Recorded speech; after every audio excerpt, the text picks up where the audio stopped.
Let's talk New York Mets baseball. In my opinion, it was a rough day for the Mets.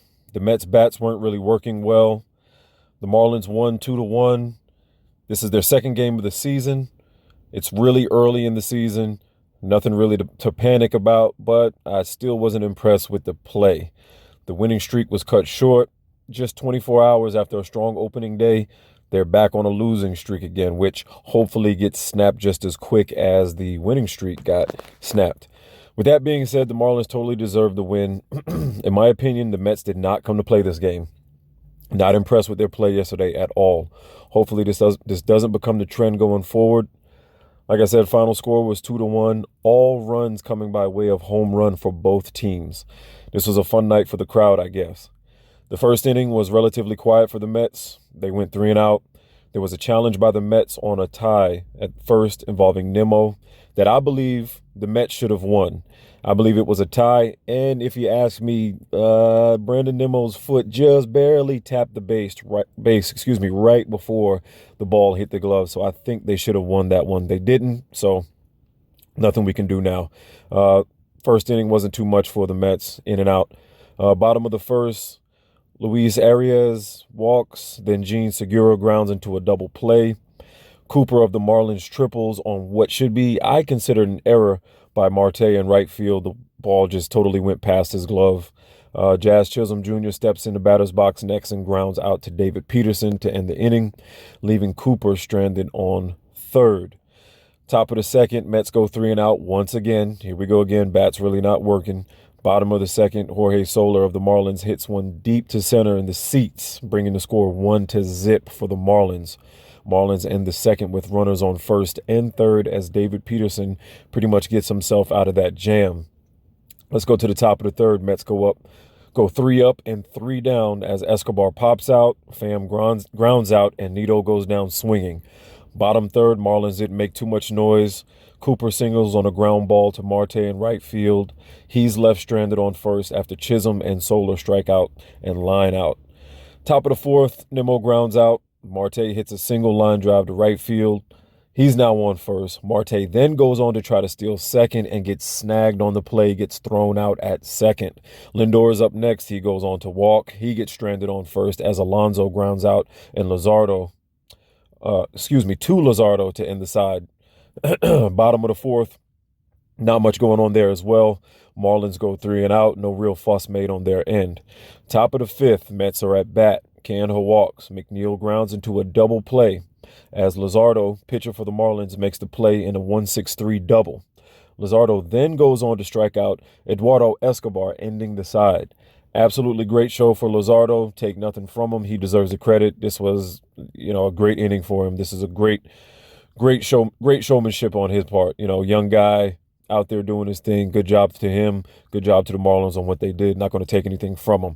Love the Mets, but I'm just going to be honest. Bottom of the fifth, Marlins birdie. He singles into a line drive to Brandon Nimmo. Luis Arias singles on a bunt to Pete Alonso. Pete Alonso went after the bunt and kind of bobbled the ball. He bobbled the play. Miami now has runners on first and second. Gene Segura goes down swinging. Cooper is at the plate next and singles on a ground ball to second that was first deflected by Alonso, first baseman of the Mets. After the deflection, second baseman Jeff McNeil makes a heads-up play and sends a dagger to the catcher, Nito, to snag John Birdie out at home. Birdie tried to head home after the bobbled play. McNeil grabbed it, threw a laser. I think maybe it one-hopped, got him out. 2 outs now. Jazz Chisholm comes up to the plate next, grounds out. That ends the inning. That's the end of the fifth. Top of the sixth. Mets try to get something going, but Tommy Pham flies out to center. Thomas Nito strikes out. Then Nimmo walks. Marte comes to the plate and singles on a fly ball to right field. Marte's bat has been working since the beginning of the season. I know we're only 2 games in, but it's been working. Runners are now on first and third. Marte's hitting through the first 2 games has been really good. Like I said, I really appreciate what he's doing on the offensive side of the game. Defensively, had a little bit of mistake earlier, but hey, that's another story. We'll get past that. Marte then goes on to steal second as Lindor gets walked. This juices the bases. Full. These things are loaded up. juice like a juice bar. Too much for the Marlins to handle. They bring in JT Chagoy to replace Jesus Luzardo. Pete Alonso is now up to bat and lines out to center field, retiring the side. Bottom sixth, Mets bring in Tommy Hunter to replace David Peterson. Jorge Soler is up and singles on a ground ball to left field. Garcia flies out. Soler is now on second. Yuli Gurriel grounds out to shortstop Lindor. Lindor checks him, then throws to first and allows Soler to advance to third. Nick Forte is next up at the plate, grounds out to Lindor. That ends the inning. Top of the seventh, Mets are back at it again. 3 up, 3 down with Cano striking out, McNeil grounding out, and Escobar grounding out as well. Bottom seventh, the Mets return the favor. Marlins go 3 and out.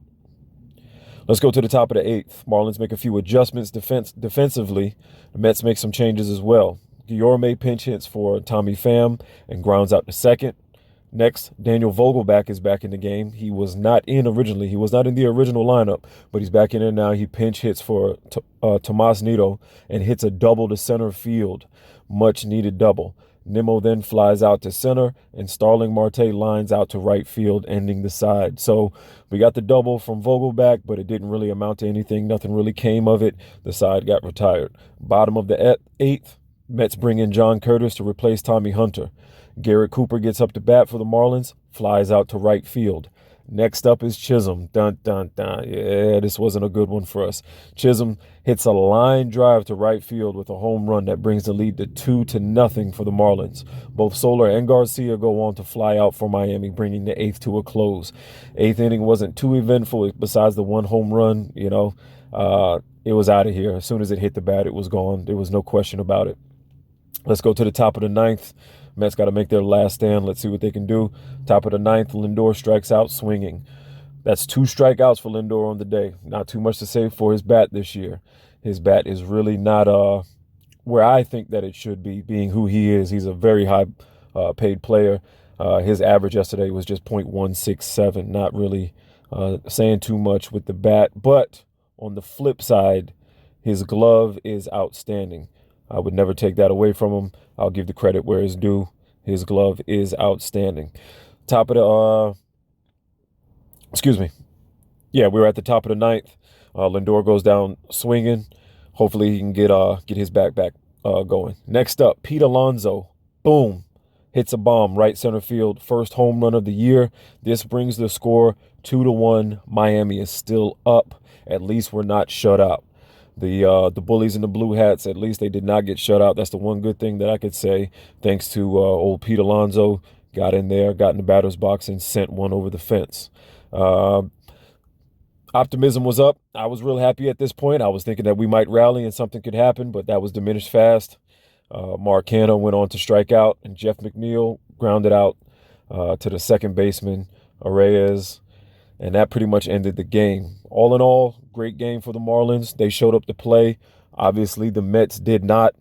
Got to make some changes. Got to do a few things differently so that we can, stay where we need to be. I'd like to see a winning season. I'd like to see them make it deep into the postseason this year. I mean, every fan of any team would love to see that. But, I figure I'd just throw it out there. Let's scroll down and take a look at the top performers on the day. You've got Luzardo, Soler, and Cooper. That's who MLB has picked, I suppose. Let's take a look at the team comparison between the two teams. Runs, 2-1. We already know. Hits, 10-4. Look at that. 10 hits to 4, guys. 10 hits to 4. Home runs, 2-1. Total bases, 18-8. That's the difference maker right there. 18-8. We don't need that. We need those type of numbers if we want to win. Stolen bases, 1. That was Marte. He stole second. Left on base, 5. 7 for the Marlins. Marlins actually left more on base than the Mets did, although it didn't seem to hurt them too bad. Anyway, errors. This is showing that there's no errors on both sides. I don't know if I agree with that. I would say that the play in outfield with Marte was an error, but I could be wrong. They can do what they want to do. Their platform, their league. I'm just here talking about it. So Happy for the guys. They're 1-1. Both teams are 1-1. They're back in Miami today. Mets are back in Miami, 4:10 p.m. Eastern Standard Time. We'll see what happens. Hopefully they can show up and show out. Let's go Mets.